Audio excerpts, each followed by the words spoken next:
அன்பு பிள்ளையே, நேற்று, இன்று, நாளை என முக்காலங்களில் வாழ்க்கையின் சாராம்சம் அடங்கியுள்ளது. நேற்று நீ கடந்தவை நேர்மறையோ எதிர்மறையோ அவைகள் உன் மனதில் பதிந்திருக்கும். நேர்மறை உன்னில் ஆழமாக பதிந்தது என்றால் உன் மனம் திடமாக உள்ளது, அதன் வழி சரியே என்று அர்த்தம். அதே உன்னை எதிர்மறை நிகழ்வுகள் பதிந்தால் மனம் திடமாக இல்லை என்று அர்த்தம். அது இன்று என்ற நேரத்தையும் நிம்மதியாக வாழ விடாது குழந்தையே. இன்று என்பது நிதர்சனமான உண்மை. அதை நீ உணர்ந்து நேற்றைய பொழுதை திருத்தி வாழ முற்பட்டா நிம்மதி என்ற தென்றல் வீசும் உன் வாழ்க்கையில். இன்று என்பது நீ வாழும் இந்த நிமிடம். அடுத்த நிமிடம் என்ன நடக்கப் போகின்றது என்பது உனக்கு தெரியாது குழந்தையே.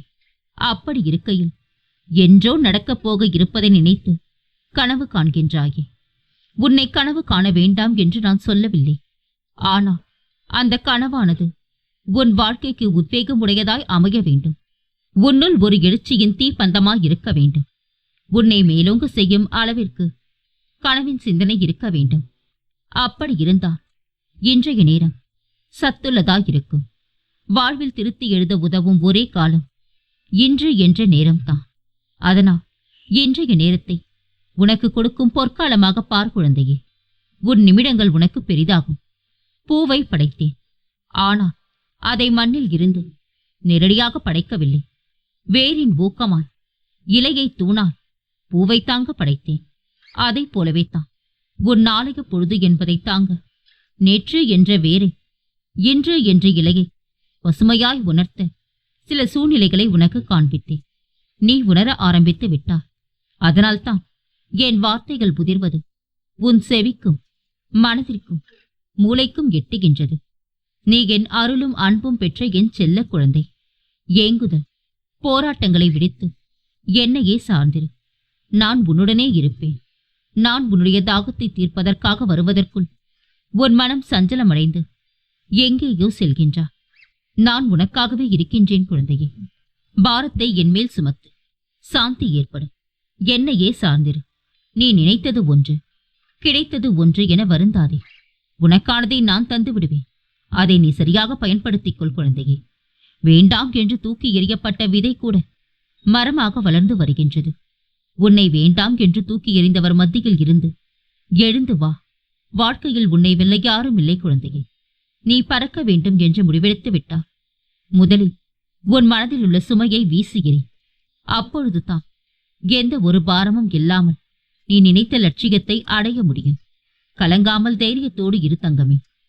குழந்தையின் அழுகை குரல் கேட்டு தாய் ஓடோடி வருவதைப் போல என் பக்தர்களின் துயரங்களை போக்க விரைந்து நான் வருவேன். உன் உள்ளத்தில் நிம்மதி பிறக்கும் நேரம் இது.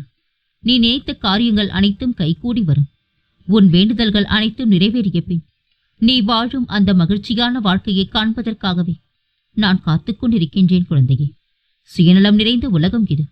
உன் அருமை புரியாதவர்களுக்காக நீ கவலைப்பட்டு உன் மதிப்பை நீயே குறைத்துக் கொள்ளாதே. பிறர் வாழ்க்கை வீணாக்கி உன் வாழ்க்கை சந்தோஷமாக இருக்கும் என நினைக்காதே. அந்த சந்தோஷம் நிரந்தரமாக இருக்காது. அவர்களுக்கு நீ கொடுத்த கஷ்டத்தை விட இறைவன் உனக்கு மீள முடியாத அளவிற்கு அதிகமான கஷ்டத்தை கொடுத்து விடுவான் என்பதை மறந்து போகாதே. ஏமாந்து போய்விட்டோம் என தலைகுனியாதே.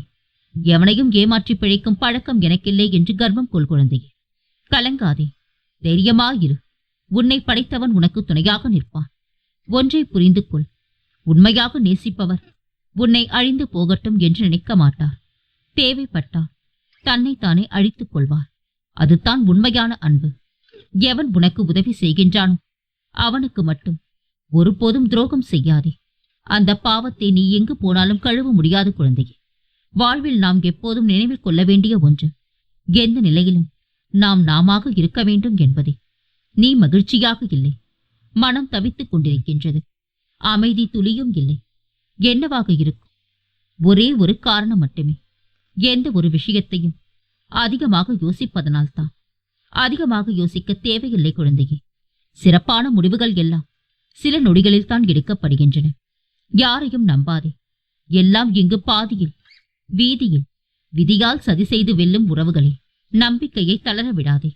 மான அவமானங்கள், ஏமாற்றங்கள், தோல்விகள் நிலை குறைந்து போக செய்யும் சூழ்நிலைகள், நம்பிக்கை துரோகங்கள், செய்யும் காரியத்தில் நஷ்டங்கள், வஞ்சக சூழ்ச்சிகள், எதிர்ப்புகள், உறவினர்கள், நண்பர்களின் சூதுகள், அன்பின் இழப்புகள், சுகதுக்கங்கள், இவையெல்லாம் மானிட வாழ்க்கையின் அன்றாட நிகழ்வுகள்.